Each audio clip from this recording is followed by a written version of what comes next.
friends, welcome to another video of Zeta Axis, and today we will discuss the factors causing ocean currents. So what is an ocean current? An ocean current is defined as a continuous directed movement of seawater which is generated by a number of forces acting upon the water. So in the ocean, a large number of forces act on this water, which we will see in the later part of this video. So because of these different forces acting on the water, this water starts to flow. And this continuous flow is called an ocean current. The first and the most important factor which causes ocean current is wind. Now we know that in the oceans, when the wind flows over the seawater, there exists a friction between the wind and the seawater. And therefore, the water at the surface, that is water in the topmost layer of this ocean, will also start to move. But the speed of this topmost layer will be much less compared to the speed of the air. Now, because this topmost layer of water is moving, the second layer will also start to move because there will be a friction between the topmost layer and the second layer. But the velocity of the second layer will be much less compared to the velocity of topmost layer. Similarly, the third layer will start to move but with a velocity lesser than the second layer. And similarly, this effect goes on till the velocity of that layer becomes zero, or there is no movement in the subsequent layer. Here we can see how the velocity of different layer decreases, and when the velocity is zero, then the water in this layer will not flow or not move. So from here we can see that the wind causes movement in the surface waters. The deeper parts of the ocean water are not affected by this wind. And that is why we say that wind causes surface currents, and these surface currents are responsible for 10% of ocean water. So only 10% of the whole ocean water is moved by the surface currents. Rest 90% of ocean water is moved by deep currents, which we will see in this video, as well as we will see it in detail in subsequent video of thermohaline circulation, and the link for that video will be available in the description. Now let's see how permanent winds affect the movement of ocean currents. Here we can see the ocean currents, and we can clearly see that in the equatorial region, in all these oceans, the ocean current is moving from east to west. While if we come over here, we can clearly see that these currents are moving from west to east in each of these oceans, in both Pacific Ocean and Atlantic Ocean. Here coris current will move from west to east, while here the Gulf Stream moves from west to east. Now if we map the permanent winds, we can clearly see that the permanent trade winds in this region, they move from east to west, and they drag the surface oceanic water along with them, thus causing them to move from east to western direction. In the higher latitudes, we see that the westerlies flows from west to east. Therefore, this Gulf Stream as well as this coris current will move from west to east, because these permanent winds, they will drag the surface water along with them. Similarly, we can see that this Antarctic circumpolar current, they also flow because of this westerlies. Here the westerlies flow in this direction, and therefore this Antarctic circumpolar current also follows the direction of movement of these westerlies. We can see that almost all the currents, they follow the permanent wind directions. Therefore these winds are the major factor in creating these ocean currents. So far we saw how permanent winds affect the movement of ocean currents. But here we will see how monsoon winds, which is not a permanent wind, and its effect on the direction of ocean currents. So in the month of summer, we see that southwest monsoon winds flow. That is, wind will start from here and it will reach our Indian subcontinent in this direction. And therefore we see that the southwest monsoon current flows, and it follows the direction of our southwest monsoon. However, in the winters, we have northeast monsoon winds, which flows like this. It starts from the Himalayas and goes in the direction of Indian Ocean. Because of this monsoon current, we see that the northeast monsoon current flows in our northern India. We see now the direction of this ocean current in northern Indian Ocean has changed. Now it is flowing from the northeast direction over here. So we can see that wind are the major factors which determine the direction of flow of ocean currents. Now winds also cause another phenomena which is called Ecan Transport. Now we have discussed Ecan Transport in detail in another video, and the link for which is provided in the description. This Ecan Transport is responsible for causing the vertical movement of water. So in Ecan Transport, what happens that if a wind is flowing from this direction, then because of the effect of Coriolis force and the force exerted by wind, we will see that the topmost layer of water will move in this direction. The second layer will move in this direction, the third layer will move in this direction, and a ladder is created. The net displacement of water occurs in a direction perpendicular from this wind, that is away from the wind. So here we can see that this wind is flowing in this direction, so the net transport of water will occur in this direction. Now because the water is moving away from the seashore, we see that here there is a depletion of water. So to fulfill this depletion of water, the water from lower layers will rise up. And therefore we see that there is a vertical movement of water because of wind. This wind causes the water on the surface to move in this direction. A water depletion is created over here. Therefore, the water from lower layer rises up. Now, this effect can be seen only till 100 to 200 meters. So even this vertical movement does not affect the deeper parts of our oceans. Similarly, when the wind is moving in this direction away from the shore, the Ecan Transport will move the water in this direction. Now because a large amount of water is accumulated over here, therefore we see downwelling, that is water will start to submerge over here. So we can again see that there is a vertical movement of water over here because of this wind and Ecan Transport. Again, this movement will also affect only in the top 100 to 200 meters. So the deeper parts of the oceans is not disturbed even by Ecan Transport. Now the second factor which causes ocean currents is Earth's rotation, and it acts in two ways. The first is inertia, which causes western intensification, and second is Coriolis force. Now let's first try to understand how this inertia causes western intensification. We know that the earth rotates from west to east and a dragging force is affected on the ocean water, but the ocean water is fluid and due to inertia it tries to hold on to its position, but because of the dragging force it is carried with the rotation of our earth. But because of inertia which tries to keep it to its location, there is a certain lag, and therefore we see that water is accumulated on the eastern margins of continent. To understand this, let's consider a vessel in which we have water over here. Now if we drag this vessel in this direction, we will see that the water will accumulate in the direction away from the movement because there is inertia in this water which is trying to keep the water at its location. Similar thing occurs with our oceans. If we see these two as the continental margins and our earth is rotating from west to east, then a dragging force occurs, but because of inertia the ocean water tries to hold on to its position, and therefore we see that there is an accumulation of water on the eastern margin of continents. So here we can see that the wind force, we know that the trade winds also move in this direction, that is from east to west, as well as because of the rotation of earth, we see that the level of water rises on the eastern margin of continents, while the level of water is lower on the western margin of continents. And this thing is called western intensification because we see that the amount of water over here is increased, that is on the western margin of oceans we see that the amount of water is increased.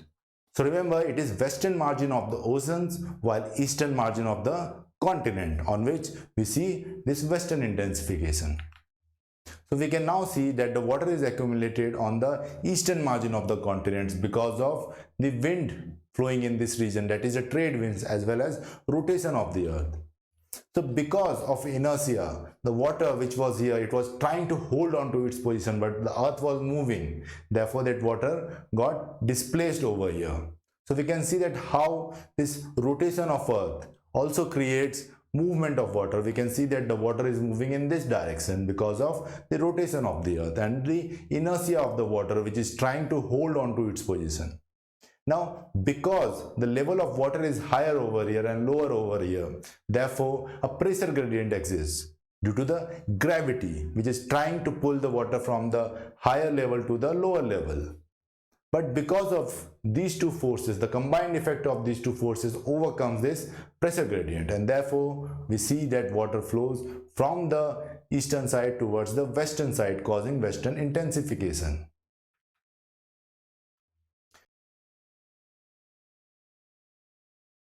Now here is a topographical map of our oceans, that is, it shows different regions of our oceans with respect to its height.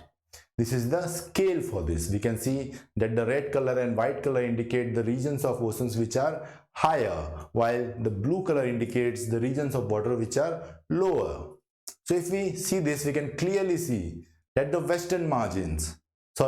eastern margin of continents or the western margin of oceans have higher level of water. We can see clearly over here that there is western intensification. On the western margin of these oceans, the level of water is higher. Similar thing is apparent over here, where we can see that their water level over here is also higher.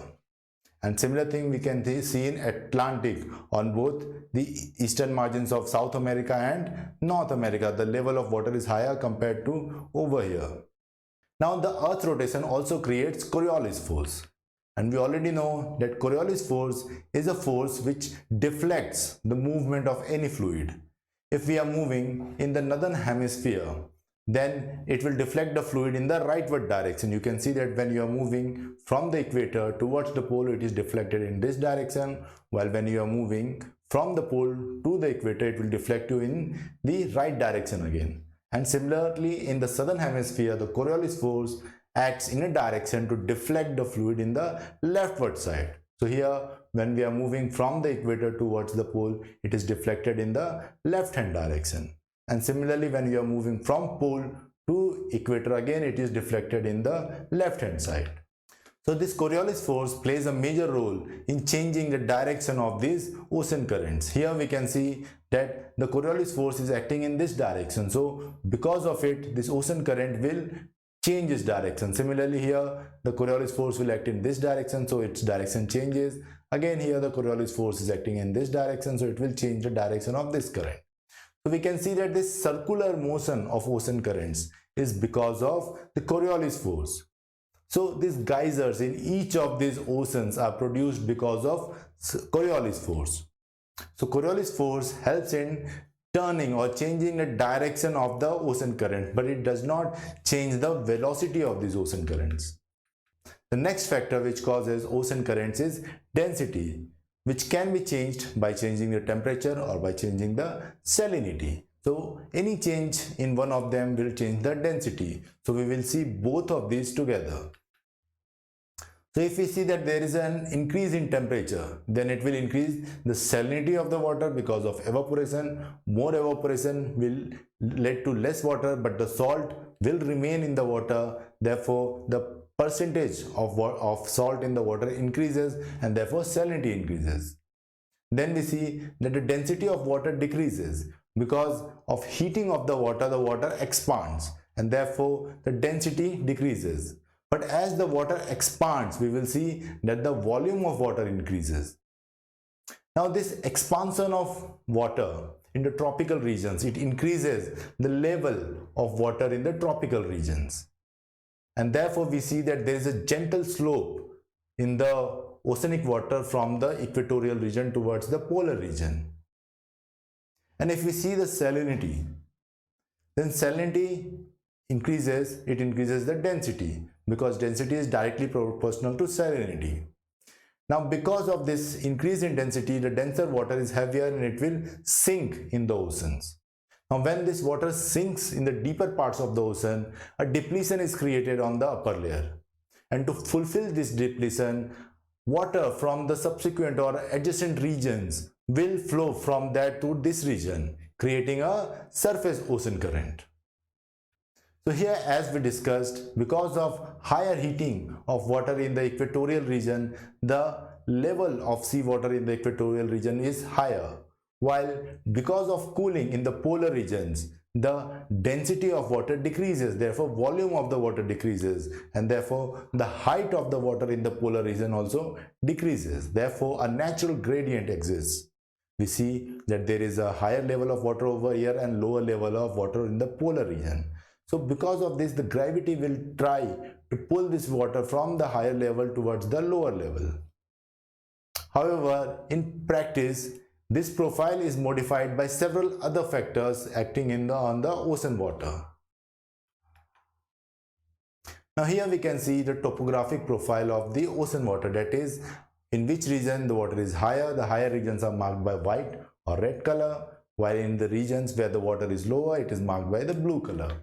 So we can clearly see that in the equatorial region, the water is having a higher level compared to the water in the polar regions. So therefore, there is a strict gradient. We can clearly see that here the water is at a very low level, while here the water is at a higher level. Remember, this difference is only in centimeters.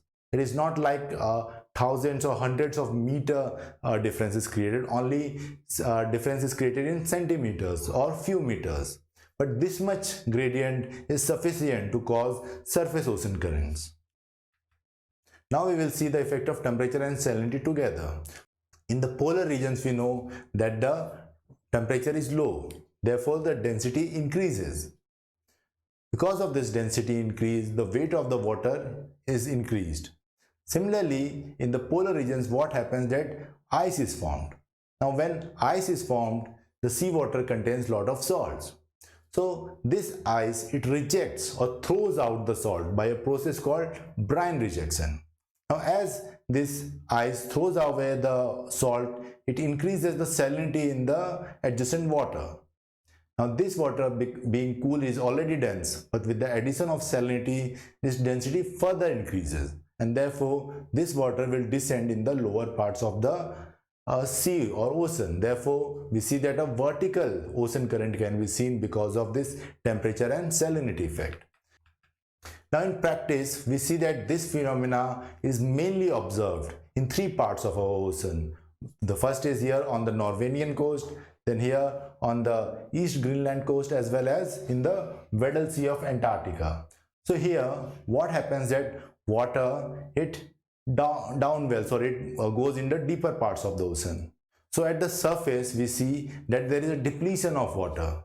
Therefore this North Atlantic drift, it carries the water from the surrounding region and comes over here to fulfill this depletion. Similarly, the water downwells over here, and to fulfill the depleted water on the surface, we see that water is brought from here.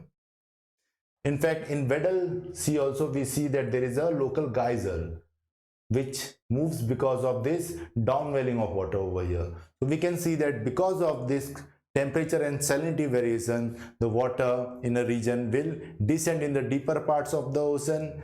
On the surface, the water will be depleted, and to fulfill this depletion, water from the adjacent regions will come to this region, thus creating surface ocean currents.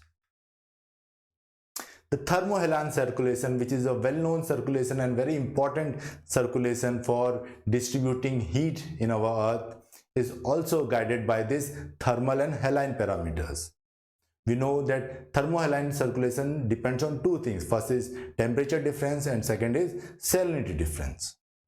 We have a separate video on thermohaline circulation where we will discuss in detail how this thermohaline circulation occurs. The link should be available in the description. Now, how does gravity causes this ocean currents?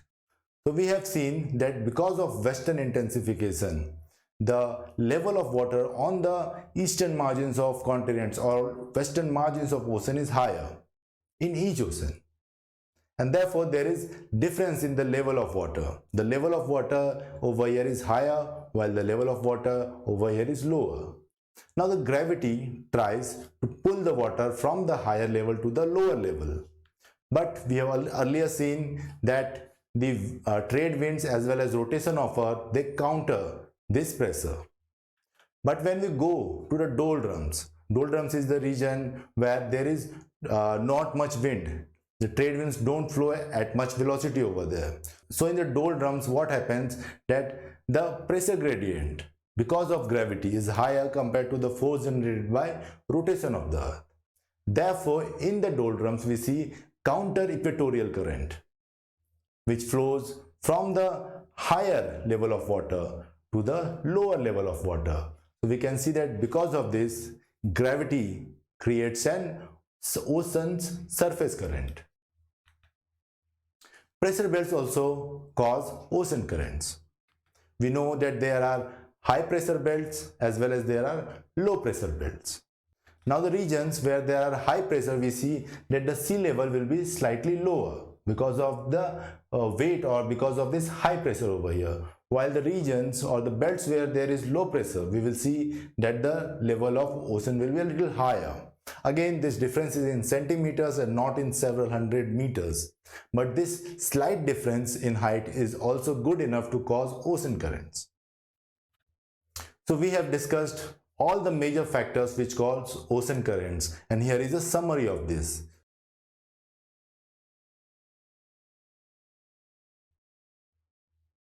I hope you have liked our video, so do not forget to subscribe and share it with your friends.